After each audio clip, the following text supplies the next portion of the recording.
Coton Football Club, champion du Bénin en Super League professionnelle. Mesdames et messieurs, bonjour et bienvenue sur Sport Plus, votre hebdomadaire sportif sur ESAE Télévision. Coton Football Club et Dadje Football Club, champion et vice-champion du Bénin en Super League professionnelle pour la saison 2023-2024. On en parlera dans la première rubrique de ce numéro de Sport Plus, notamment Actu Hebdo. On parlera également du classement FIFA du mois de juin où le Bénin a gagné quelques places.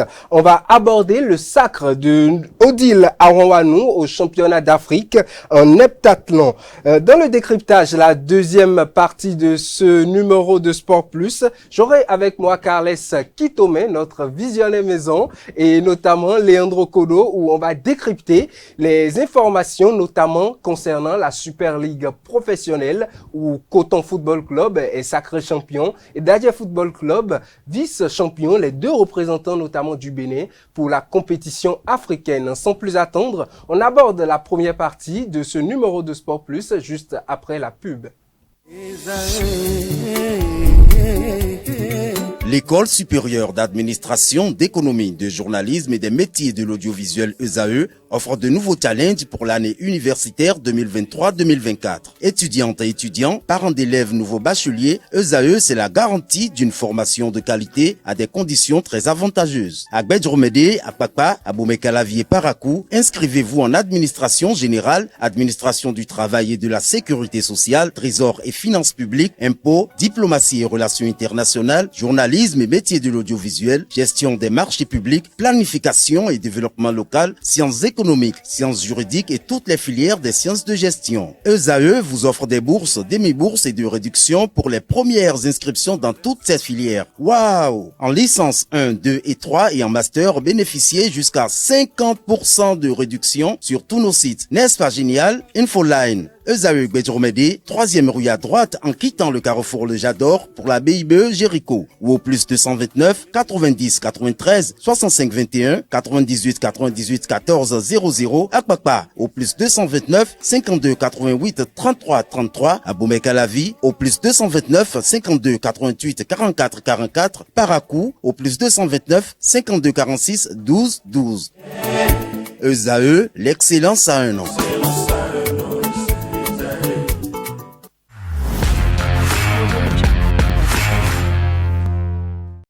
Hebdo à présent, la première rubrique de ce numéro de Sport Plus, et on en parle avec Quentin Amoussou qui nous donnera quelques informations du sport, notamment la première, celle de Coton Football Club qui s'adjuge le sacre de la Super League professionnelle. Quentin Amoussou, bonjour. Bonjour Anaël. Alors, Coton Football Club, champion de la Super League professionnelle, saison 2023-2024. Bonjour, amis internautes, et de 3 pour Coton Football Club, le club dirigé par le Français Victor Zmouka est sacré champion du Bénin pour la 3e année consécutive. C'est à l'issue de la 24e et dernière journée de la Super League professionnelle qui a pris fin ce dimanche 23 juin 2024. Le club basé à Ouida s'est offert le titre avec une précieuse victoire de 2-0 contre Dadje FC grâce aux réalisations d'Emmanuel Henry et Cherifdine Mama. Avec 51 points, le club présidé par Lionel Tanon finit en tête de la Super League Pro et remporte ainsi son 3e titre consécutif en 3 ans d'existence. Le point dans cet élément. Et ce corner, Emmanuel Kossou est monté, les grands gabarits sont montés, rentrant au premier poteau, sans preneur, contre une fois de plus, ballon donné rapidement pour une offensive. Emmanuel Henry pour Cherifdine pour ce ballon une fois, 2 fois, et la frappe, un but!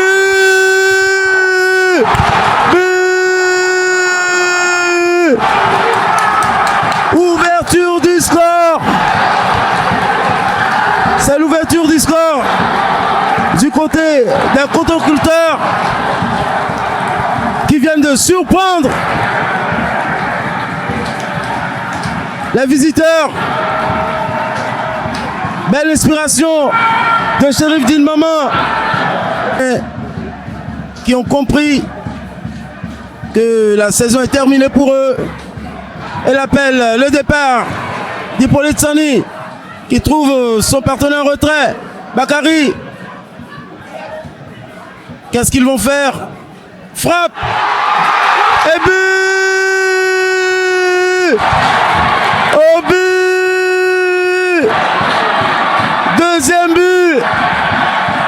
Après cette belle séquence entre les cotonculteurs,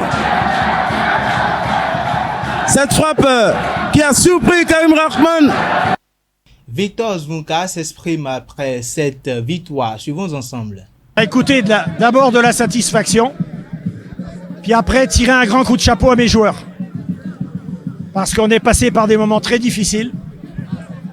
On nous dénigrait un peu de partout.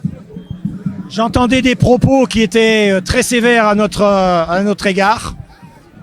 Et j'ai bouché mes oreilles et j'ai commencé à dire à mes joueurs que il faut pas écouter, il faut travailler. Et je pense que quand on travaille, on est toujours récompensé. Pas toujours, mais la plupart du temps. Et je pense qu'on s'est mis la tête dans le guidon et on est reparti. On est reparti. On a eu des petites alertes, je dirais, contre l'auto. Mais bon, je dirais que c'était contre le cours du jeu. Mais bon, passons. Si je devais tout dire sur l'auto, je pense que ça serait un petit peu sévère pour moi de le dire. Mais bon, passons. Et donc, aujourd'hui, on a joué le titre contre Djadje, qui a fait une très grande saison. Ça n'a pas été facile encore aujourd'hui. Mais on a su faire le dos rond et puis marquer 2 buts donc pour gagner ce match et montrer que bon, c'est vrai qu'avant le match il y avait 1 point, là il y en a 4. C'est déjà un peu plus important. Et puis l'auto qui sautait de joie après nous avoir battus est à pratiquement 9 points. Donc je dirais que il n'y a pas photo, comme on dit. Et je pense que mes joueurs ont fait une grande saison. Alors vous savez, on est déjà pratiquement dans la 49e semaine qu'on a repris l'entraînement. Et donc, vous savez, les gars, ils ont des moments aussi, ils peuvent être un peu fatigués.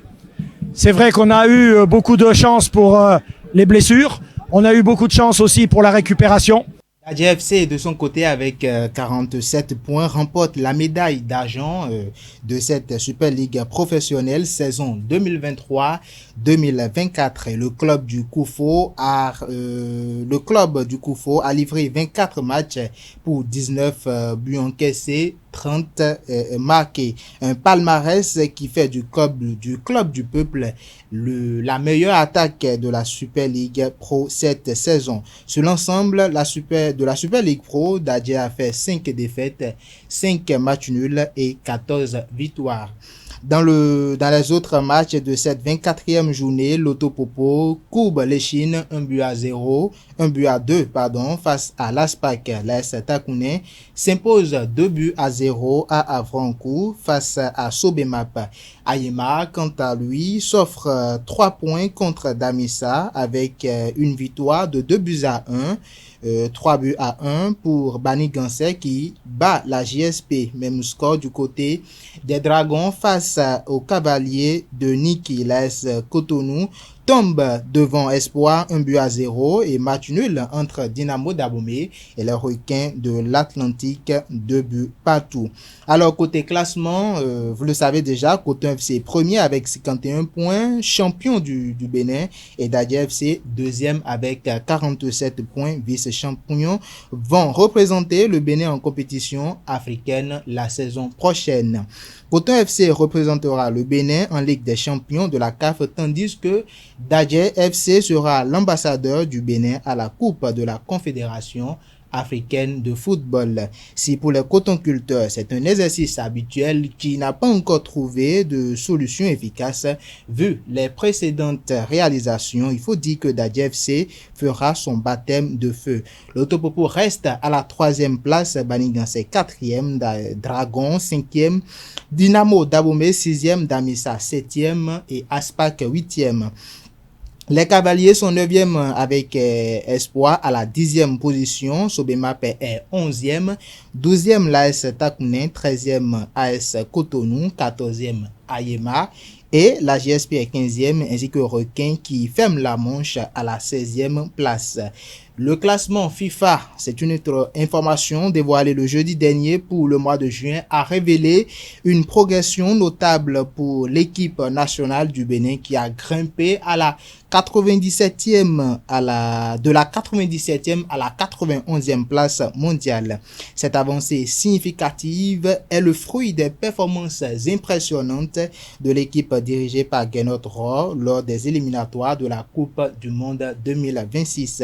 Le Bénin a marqué les esprits en rapportant une victoire cruciale 1-0 contre le Rwanda et en battant les Super Eagles du Nigeria 2-1.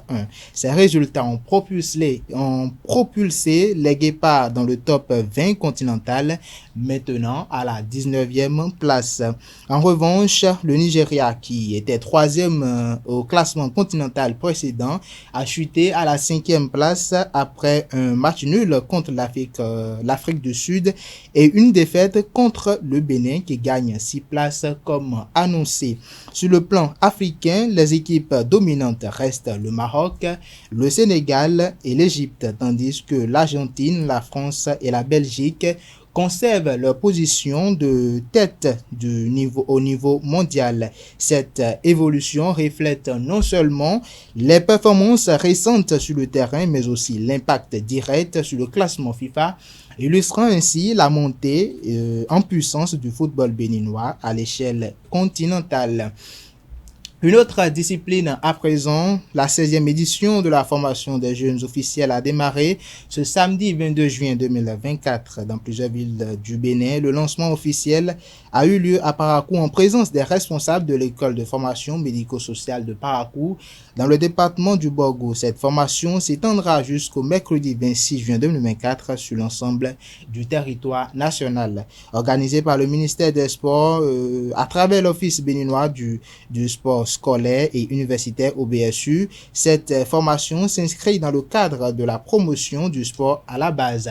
Il s'agira de faire bénéficier gratuitement aux participants d'une formation dans l'un des 6 métiers du sport, à savoir jeune arbitre football, jeune coach football, jeune arbitre basketball, jeune coach basketball, jeune secouriste et enfin jeune reporter sportif. Une troisième historique pour Odile Aronwanou après Asaba au Nigeria en 2018, Saint-Pierre en île Maurice en 2022. Odile Aronwanou remporte pour la 3e fois consécutive les championnats d'Afrique d'athlétisme en heptathlon. Grande favori de ces 23e championnats d'Afrique qui se déroulent à Douala au Cameroun, elle a confirmé son rang en dominant les débats sur toute la ligne. Sur le podium, on retrouve la vice-championne d'Afrique en titre, la Sud-Africaine Sharon Vester, qui se classe 3e juste derrière la prodige camerounaise Adèle Mafongang qui termine 2e. Avec ce titre continental et la performance réalisée, Odile Aronwanou pourrait rejoindre Noélie Yarigo dans le rang des Béninois qualifiés pour les Jeux Olympiques de Paris 2024. Autre information, Kétou accueille avec enthousiasme le lancement de l'édition 2024 du championnat national de cyclisme. Les événements ont débuté le samedi 22 juin 2024 avec les courses contre la montre où les catégories junior, élite et U23 s'affronteront respectivement sur des distances de 20 km, 30 km et 40 km. Les attentes très élevées, les athlètes ont eu à démontrer leur endurance et leur stratégie sur les routes exigeantes de Kétou. Cette année, il faut noter que les récompenses ont été significativement augmentées pour refléter l'engagement et le talent des participants. Et voilà, c'est tout pour Actu Hebdo. Merci à vous, Quentin Amoussou, pour le condensé de ces informations sportives. On se retrouve très prochainement pour parler encore d'autres informations. Chers amis internautes, place à présent au décryptage avec Leandro Kodo et Carles Kitome.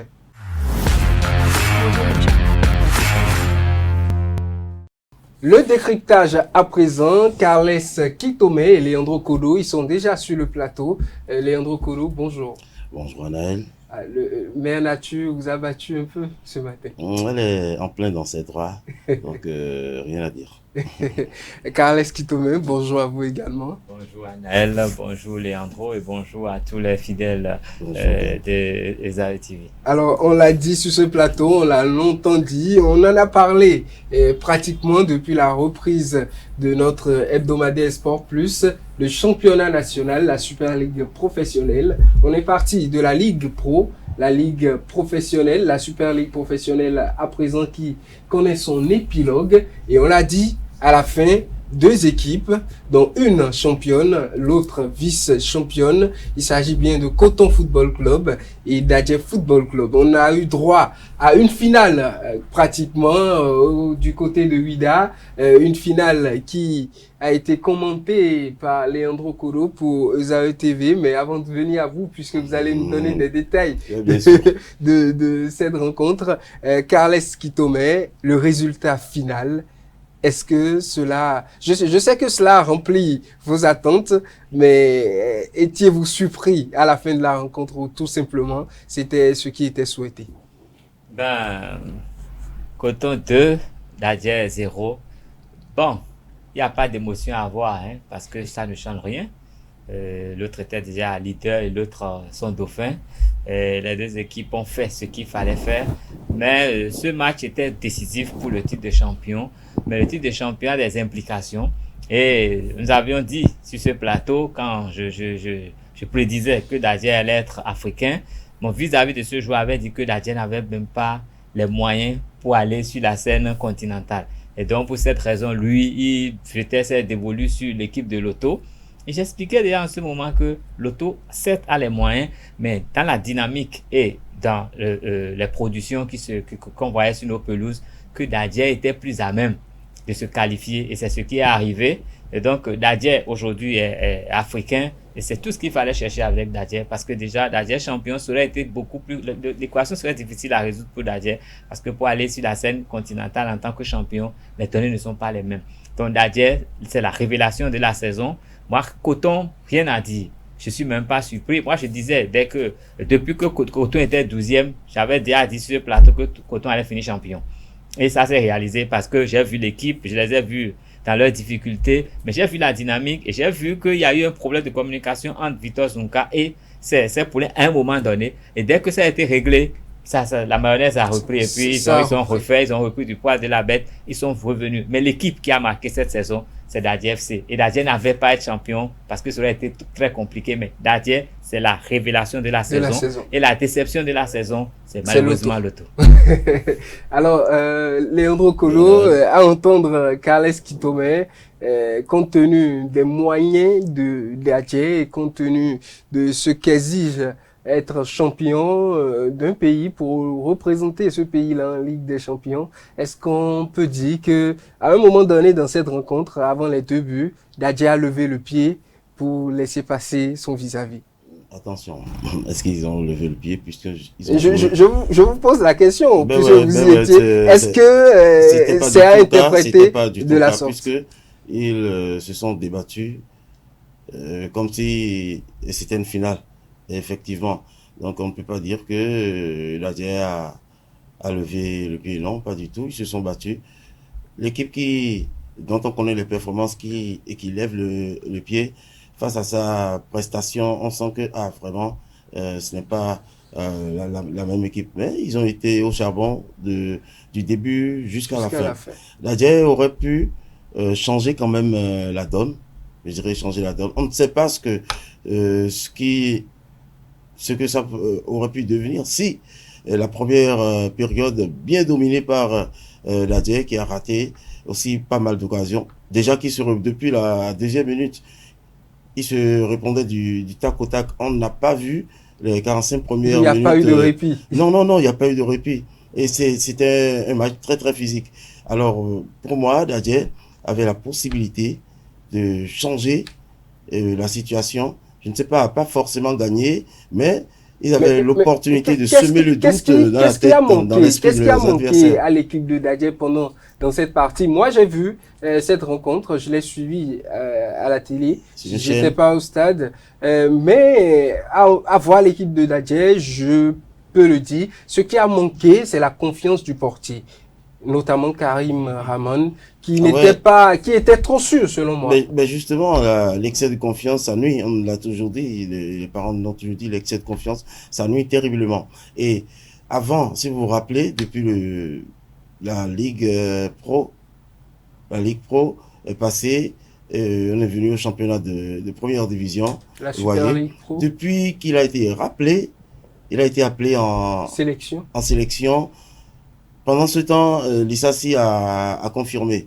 Les quelques bouts de match qu'il avait eu même à faire avant le départ en sélection de Rahman présageait déjà de l'avenir de ce garçon qui, pour moi, sans enlever quoi que ce soit à Karim Rahman, je pense que ce jeune a beaucoup plus d'avenir. Il est beaucoup plus...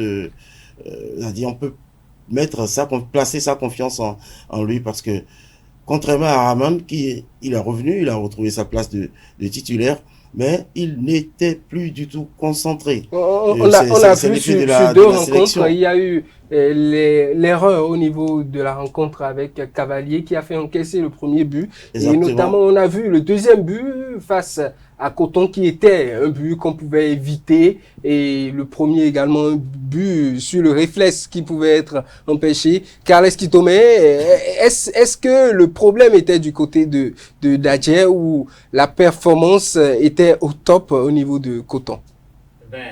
Moi je crois que Dadje ne pouvait pas gagner cette dernière journée parce que Dadje a fini son championnat.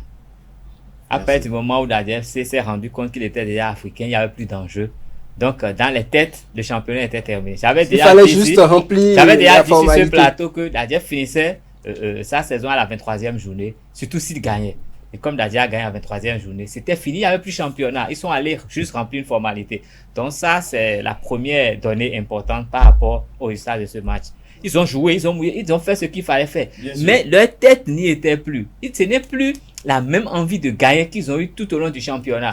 Pour eux, c'était un match de gala. Il faut venir prendre le trophée et partir. Donc, dans les têtes, ce n'était plus pareil. C'est un peu comme le jour où Lotto a battu Coton. Nous sommes déjà champions. Et à partir de ce jour, ils se sont éloignés complètement du titre. C'est la même chose qui est arrivée à Dadje FC. Après cette 23e journée, nous sommes africains, donc ils n'ont pas pu aller au-delà. N'empêche, leur gardien est revenu, ils ont retrouvé leur gardien titulaire. Mais, bon, le gardien, il a ses soucis. Il a eu ses soucis. Sur le premier but contre Coton, je crois qu'on ne peut pas lui faire de reproches parce que d'abord, il y avait des joueurs dont il n'avait pas forcément vu le départ de la balle. Et puis, c'était une frappe enroulée.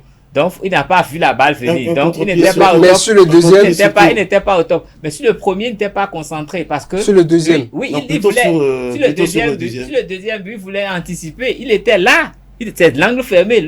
Mais son esprit n'était pas là. Il était concentré sur autre chose. C'est pour ça que la frappe lui est venue dessus. On lui a tiré dessus à bout portant. Et là, il a été surpris par la frappe parce que lui pensait qu'il allait retourner la balle de l'autre côté. Donc, c'est laissez-moi dire que malgré cette surprise, c'est-à-dire, il pouvait repousser le ballon. Mais il n'était pas là, il n'était pas vraiment là. Il était présent de corps, mais son esprit quand on parle de cette finale, j'ai vu à la fin de la rencontre, vous l'avez suivi également, Carles Kitome, l'arbitre central qui a fondu en larmes. Effectivement, la rencontre était électrique, très électrique. Qu'est-ce qui justifiait ces émotions-là? Ah oui, peut-être, je ne sais pas. Tu le prends en interview pour comprendre parce que ça doit être. Parce qu'il faut le dire, c'était un match en jeu, mais il a fait un match. La copie n'était pas trop propre, mais c'était quand même acceptable. C'était quand même pour acceptable. Le défi qu'il y avait. C'est presque à la fin du match que il a pris le risque de donner des cartons, d'expulser deux joueurs de manière. Oui, et c'était logique vu la situation qui s'était passée. Est prohibée sur les stades et dans toutes les disciplines du sport. Donc, c'est impardonnable. Ils savaient déjà, ils étaient à quelques secondes du coup de sifflet final. Ils savent qu'ils ne peuvent pas, même dans les 5 minutes d'arrêt de jeu qui a été donné, ils peuvent pas rembourser ces 2 buts. Non, mais il faut le dire, il faut le dire, mais on a vu dans les images le fair play, malgré après le carton rouge, le joueur de l'AG qui est revenu s'excuser, même en face de Victor Zonka et en face du coéquipier qu'il avait agressé en quelque sorte, qui s'est excusé et ils sont ressortis de façon amicale de la pelouse tranquillement. Je les ai vus sur la pelouse à la fin du match en train de discuter et peut-être je me suis rendu aussi compte que le match c'est pendant les 90 minutes. Exactement. On est opposé pendant les 90 minutes, après on est amis. Comme je le disais, Dadien n'y était pas trop. Mais quand ils ont encaissé le deuxième but, ils se sont rendus compte que quelque chose leur échappait. Il y a eu beaucoup de joueurs qui se sont dit dans leur tête, il faut tout faire pour rattraper ce retard. Il faut tout faire pour rattraper ce retard. Et cet accès d'engagement a fait que, comme étant donné qu'ils n'y étaient pas psychologiquement, forcément, il n'y avait pas la concentration qu'il fallait. L'énergie, c'était sur la balle et non sur les adversaires. Donc, alors, aujourd'hui, Dadje est vice-champion du Bénin. Coton Football Club, champion du Bénin. Les 2 représentants du Bénin au plan africain aujourd'hui.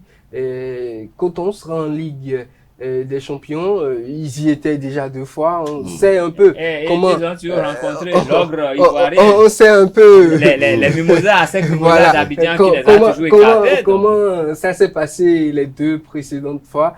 Cette fois-ci, ils y seront encore. Est-ce que Coton, aujourd'hui, compte tenu de la qualité de jeu, compte tenu de la manière dont cette équipe se défend aujourd'hui, le portefeuille, n'en parlons plus, peut-être on va en parler du côté de Dadje, mais côté Coton, la performance aujourd'hui, est-ce que c'est possible de rêver qu'au niveau africain, les choses peuvent changer ou bien les choses puissent aller plus loin que les fois passées?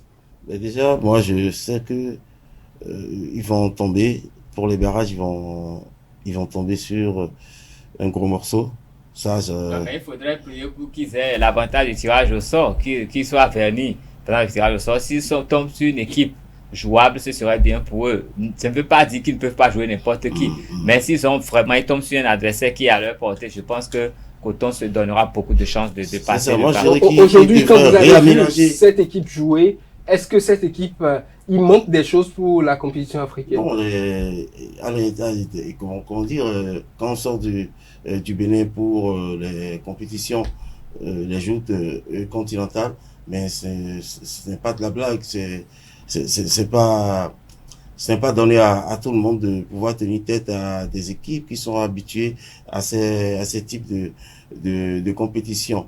Mais moi, je pense que il y a un problème de management entre la direction sportive parce que avant d'entamer la saison, ils étaient déjà sûrs au moins à 50% qu'il serait très probable d'être champion. Ils seront africains. Donc, ils devaient se préparer, voir les postes qui sont défaillants, essayer de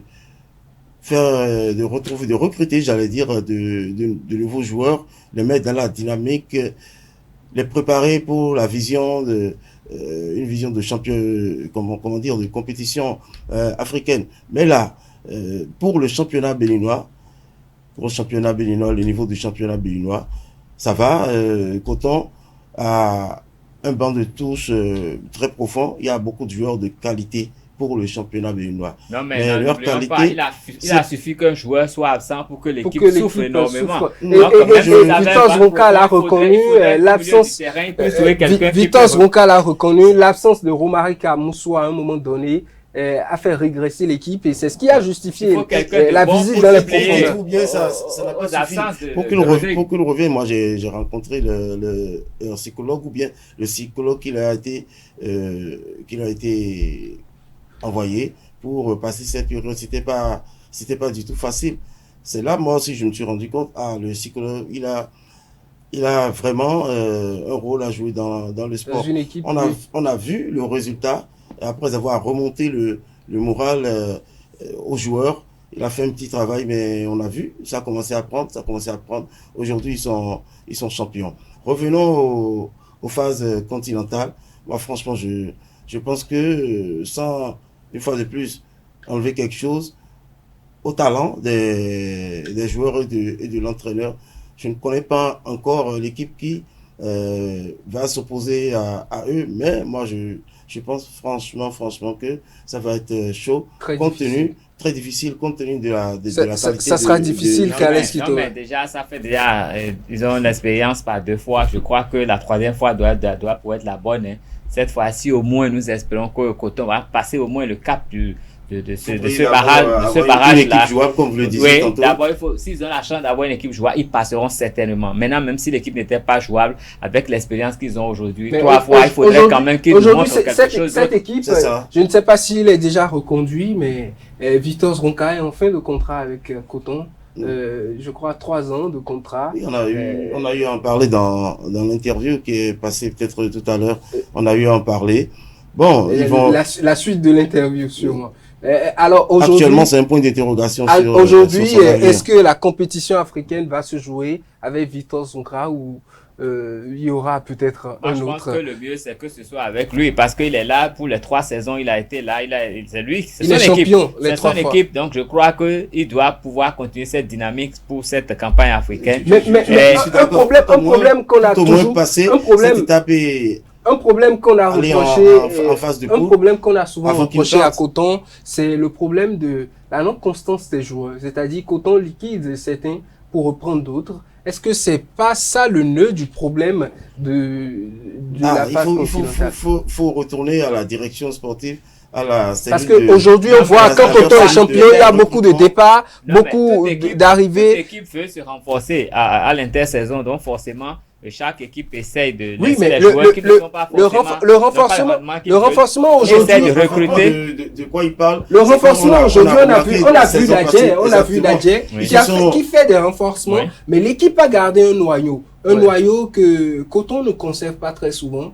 Beaucoup de départs, beaucoup d'arrivées. La constance. C'est la direction sportive qui ne fait pas, qui joue pas son rôle parce que c'est la direction sportive de faire les propositions. D'abord, il y a le coach qui doit faire les propositions, les postes à renforcer et quel joueur n'est pas à niveau. Et maintenant, c'est la direction sportive de rechercher les profils qui répondent aux besoins qu'ils ont. Sur proposition du coach. Le coach connaît le championnat, le coach peut voir s'il y a des joueurs sur place, s'il n'y en a pas, chercher ailleurs. Mais c'est la direction sportive de faire le travail pour quand même amener ces joueurs dont ils ont besoin pour vraiment relever le niveau de l'équipe. Alors, parlons du deuxième, Dadje Football Club, la Coupe CAF. C'est un peu moins léger par rapport à la Ligue des Champions. Mais également c'est un défi en quelque sorte. Aujourd'hui, beaucoup parlent de moyens et tout. Est-ce que Dadje peut concourir au plan africain, quitte à compter sur ses performances et non, peut-être pas avoir un problème de moyens? Vous savez, ils sont qualifiés. Ça, on peut plus faire marche arrière. Ils sont qualifiés et ils savent qu'ils doivent s'apprêter sérieusement pour... non, mais comparativement à Coton, beaucoup le disent, vous l'avez également dit sur ce plateau, Dadje, c'est la plus belle équipe de ce championnat. L'équipe la plus constante. Une équipe, donc beaucoup ont dit, si cette équipe va sur l'échelle africaine, cette équipe pourra faire beaucoup de choses. Mais le problème que beaucoup décrivent, c'est les moyens pour cette équipe. Oui, est-ce que cette équipe a les moyens? C'est effectivement, il faut pas mal de moyens. Il faut régler ce problème.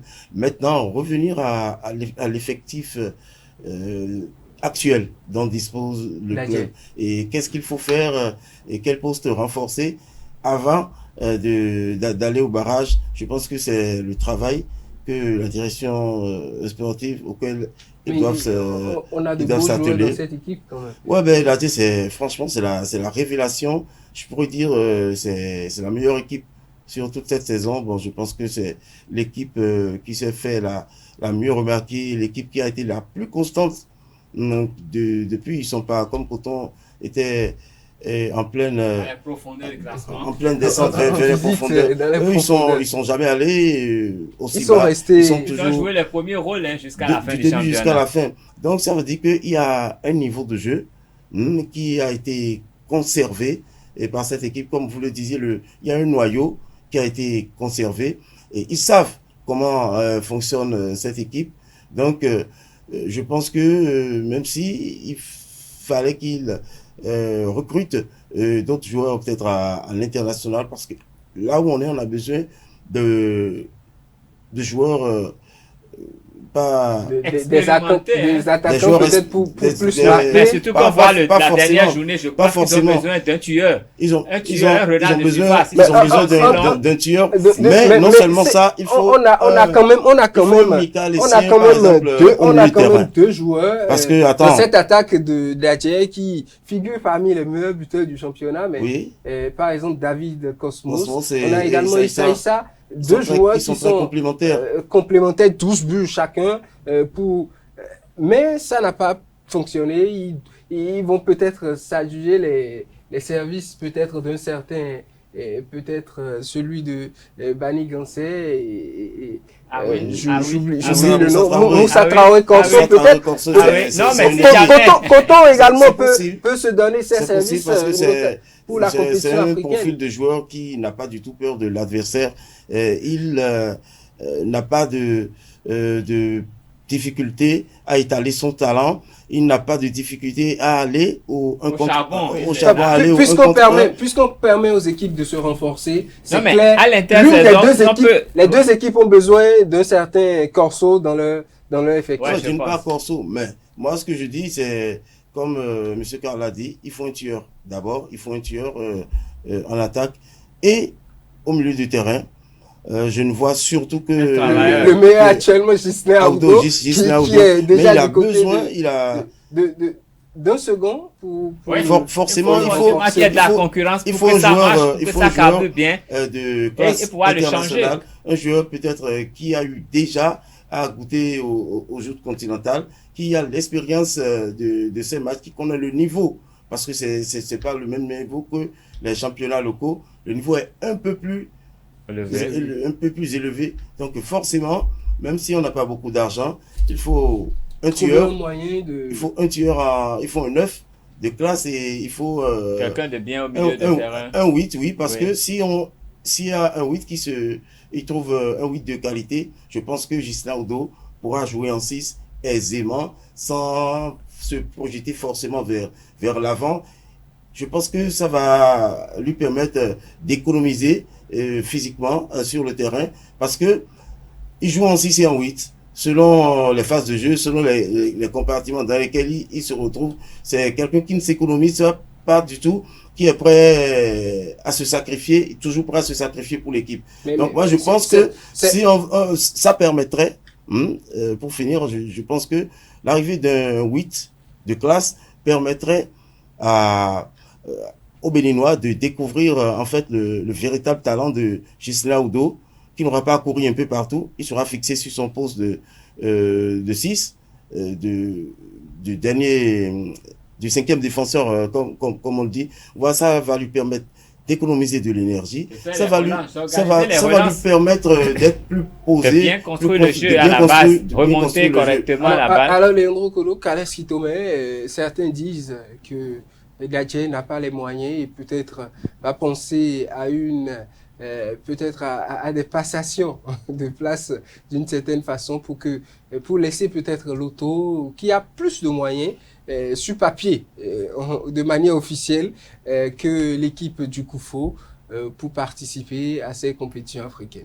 Non mais, tout est possible, mais moi je dirais que il faut laisser la chance à celui qui est méritant d'aller vraiment sur la scène continentale monnaie ses talents. Parce que on a déjà vu, nous avons déjà vu Lotto essayer des choses.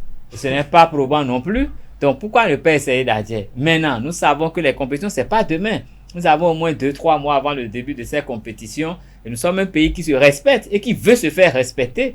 Donc, en fonction de ces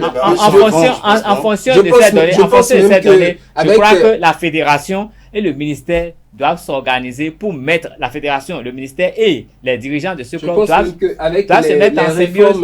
Ils doivent se mettre en symbiose pour mettre à la disposition de l'ADFC toutes les ressources nécessaires pour aller défendre le drapeau du Bénin. Je crois même il y a sur cette dernière dernière rencontre d'Adjer, notamment le match face aux Cavaliers, le match qui a qualifié cette équipe. Il y avait quelques autorités du Koufo, notamment le maire William Fangbedi. Non, c'est bon que les autorités du loto mettent la main à la poche. Qui disent mais nous parlons de centaines de millions. Oui, effectivement. Est-ce qu'ils ont les capacités? Selon leur dit, c'est bon, on sait en quelque sorte à quoi ressemble le portefeuille des hommes du Koufo. En quelque sorte. Oui. Les moyens ne manquent pas. Non, les moyens ne manquent pas. Mettre son argent dans une équipe comme ça, ils l'ont décrié. Vous l'avez. Là, vous défendez votre origine. Non, pas du tout. Vous l'avez dit tout à l'heure, c'est connu, c'est justifié. Les moyens ne manquent pas quand il s'agit du Koufo. Aujourd'hui, il parle plus d'union. D'union dans le Koufo pour permettre à cette équipe d'évoluer. Parce que on parle de moyens, mais cette équipe, la société sportive, c'est la SONEB. Cette union ne suffira pas. Il faudrait que la SONEB mette vraiment la main à la poche. Non, ce n'est pas que ça. On parle de moyens, mais la société qui accompagne, c'est la SONEB. Et la SONEB, on parle de centaines de milliards. Je dis, la première chose à faire, c'est que la SONEB puisse évaluer les besoins financiers de ce club pour aller en compétition africaine et de mettre à disposition tout ce qui est possible. Ça, c'est la première chose à faire. La deuxième chose, le soutien des hommes d'affaires du Koufo qui viendra renforcer cette cagnotte. La troisième chose à faire, c'est la fédération qui doit prendre toutes les dispositions pour que Dadjer ne manque de rien en compétition africaine et remettra maintenant à l'État de compléter tout ce qu'il faut pour que ça soit fait. Parce que vous avez vu, quand les clubs sont qualifiés, tout le monde doit s'unir. Quand les clubs sont qualifiés, bien sûr. dès que le championnat est fini, on sait qui est en compétition africaine. Donc, on peut déjà prendre toutes les décisions idoines afin de mettre à disposition de ces clubs-là tout ce qui est possible pour que la préparation soit sereine. Mais si on attend, vous avez vu, ils avaient été africains. Oui. Et ils ont fini d'être éliminés avant d'encaisser les primes d'accompagnement au niveau national. Et les primes au niveau international, il y a eu, je ne sais pas, il y a toute une pagaille. Une compétition selon les dits de notre chef fondateur, qui dépouille. Non, c'est vrai. Non, mais c'est beaucoup d'argent. C'est pour cette raison, tout le monde, ceux qui sont dans le sport savent ce que ça coûte. C'est pour ça que je dis que l'État, d'abord, le petit montant qui met à disposition. On doit féliciter alors Ezaeu qui a fait cette compétition sans soutien. C'est à féliciter. Je ne sais même pas s'ils ont pu encaisser les sous. Sans grand partenaire, mais on félicite le fondé l'État béninois aujourd'hui doit pouvoir mobiliser. Ils savent à peu près ce que ça coûte. Doit pouvoir mettre à disposition de la DFC au moins ce qu'il faut pour le premier match de barrage. Je dis au moins ça. Déjà dans la préparation.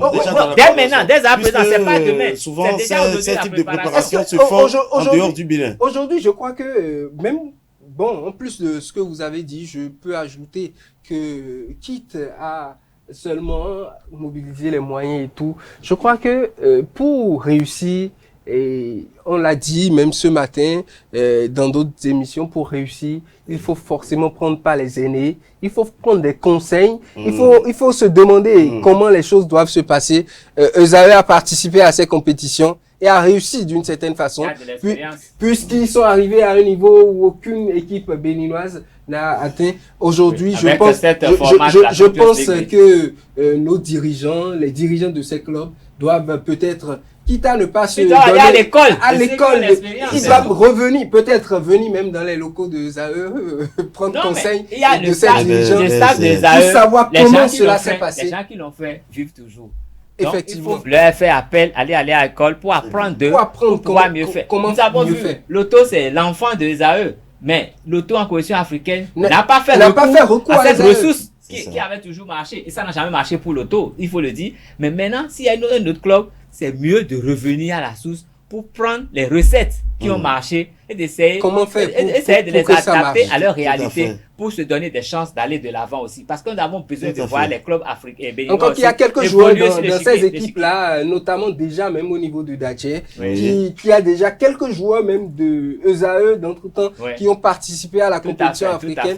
Par exemple, David Cosmos qui se retrouve également de l'autre côté aujourd'hui. Celui-là même qui a fait également l'auto avec la compétition africaine et tout. Je pense que cette synergie-là... De toute façon, il faut rechercher les ressources pour se donner le plus de chances d'aller de l'avant dans cette Et compétition. les ressources, c'est... Non, les ressources sont financières, elles sont et également humaines. Elles sont humaines. En quelque sorte. Alors, l'important que moi, je pense finir à retenir, c'est décryptage. que Dadje est rentré, c'est ce que moi je retiens de cette saison. Dadje est rentré dans les annales de l'histoire du football béninois. Vous savez, c'est une équipe très moyennement qui est très jeune.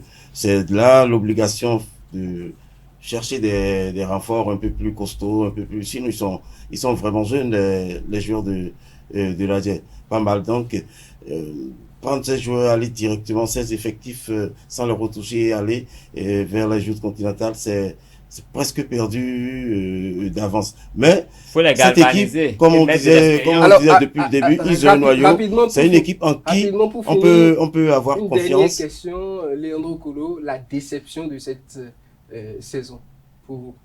La déception de cette saison pour moi, je dirais, c'est, je vais dire, les requins de l'Atlantique. Les requins de l'Atlantique. Non, mais moi, j'ai eu d'autres satisfactions dans ce championnat, hein, les Dragons. Les Dragons qui finissent quatrième. C'est le contraire qu'ils me demandaient, en je fait. sais très, j'ai compris. Mais avant de venir aux déceptions, je dis les Dragons. Non, je connais un peu la déception de Carles Kitome. Je suis sûr qu'il me dira l'auto popo. C'est clair. Moi, j'ai trop misé sur ce club-là jusqu'au jour où ils ont battu Coton. Et ces jours, j'ai compris en les regardant droit dans les yeux, j'ai su qu'ils ont fait le championnat. Ça, je le savais. Face à l'Aspac, 2 buts à 0, 2 buts à 1. J'avais déjà pris sur ce plateau que le match contre Aspac serait un piège pour eux. Que Aspac risquait de leur arracher encore ces 3 points-là. Et ça n'a pas manqué. Ça n'a pas raté. Comme l'adage le dit ici, on dit, on ne plante pas du maïs pour récolter des haricots. Des haricots. Il y a eu beaucoup de ratés dans cette équipe. Moi, on en reviendra pour dire en 2 mots, je vais dire que la DFC et les Dragons FC, cette année, vraiment, ils m'ont épaté. Ils ont fait, je les ai vus à un niveau où je ne les attendais même pas. C'est vrai que je les respecte beaucoup. Surtout Dragon qui était Dragon qui a même été leader. Oui. Hein, il y a longtemps. Et puis alors ils ont été leaders, alors que pendant cette période où ils ont été leaders, l'équipe était franchement fractionnée. Et puis il faut reconnaître, les Dragons, c'est le meilleur palmarès africain au Bénin. Oui. C'est le meilleur, donc c'est bon qu'il soit revenu. Mais de l'autre côté. Après, non, pas après. Oui, non, je dis après Dragon, Esaü. Ils ont été plus loin que Esaü, c'est que ce n'était pas vous m'avez pas bien format. compris. Après Dragon, Esaü. Oui, voilà. Donc, Dadje et Dragon, cette année, il faut même moins impressionner. Alors, par contre, pour les déceptions, j'en ai deux. Pour les déceptions, j'en ai deux. C'est l'auto d'abord qui est passé à côté complètement et les requins qui n'ont pas su remonter la pente comme les Dragons. Très bien, monsieur K. Alors, fin de la Super Ligue professionnelle, avant de clôturer ou bien de... Mais je dois dire, j'ai un coup de gueule. Comment on peut donner 20 millions aux champions du Bénin? 20 millions, ça ne couvre même pas, je ne sais pas, 2 mois de salaire pour les cotons, alors qu'ils vont en compétition africaine. 2 mois de salaire de tout l'effectif. Oui, je parle comme ça. De l'encadrement. 20 millions, c'est rien pour cette équipe. Selon vous, qu'est-ce que... 10 millions pour la Dje. Non, mais 10 millions pour la Dje, moi je crois que tout ça, c'est pour les cacahuètes. Sachant que ce sont 2 équipes qui vont se préparer pour des compétitions. Qui vont sortir. Je crois que le champion doit au moins 500 millions. Au moins 500 millions. Et puis, je pense que cette cagnotte a été décidée. Une saison, parfois, c'est le milliard presque. C'est ce que j'ai dit. Il faut cette saison, ces prix ont été déjà décidés. Qu'ils aillent correctement faire des recrutements pour aller sur la compétition africaine. Bien avant la sortie du calendrier. Non. Alors, merci à vous. Tout ceci était déjà défini bien avant merci à vous, Leandro Kolo. Merci, Carles Kitome. Alors, je rappelle le classement pour la fin de la Super Ligue professionnelle. Coton a fini premier avec 51 points. Dadje, deuxième avec 47 points. C'est les 2 représentants du Bénin au plan africain. Loto est 3e. Banigansè, 4e. Dragon Football Club est 5e. Dynamo d'Abomey, 6e, et Damissa est 8e. Damissa est 7e, pardon. Nous avons 8e Aspac, et au bas du classement, on a 14e Aïma, 15e on est à la fin de l'heure, 15e la JSP, et nous avons les Requins de l'Atlantique qui sont 16e. Ils vont en deuxième division si ça se passe bien. Si tout se passe bien. Alors, chers amis internautes, merci d'être restés parmi nous. C'est la fin de ce numéro de Sport Plus. On se retrouve très prochainement, peut-être avec des invités, avec des spécialistes, pour aborder ces joutes continentales en quelque sorte pour ces deux équipes, les préparations et tout. Merci chers amis internautes et à très bientôt.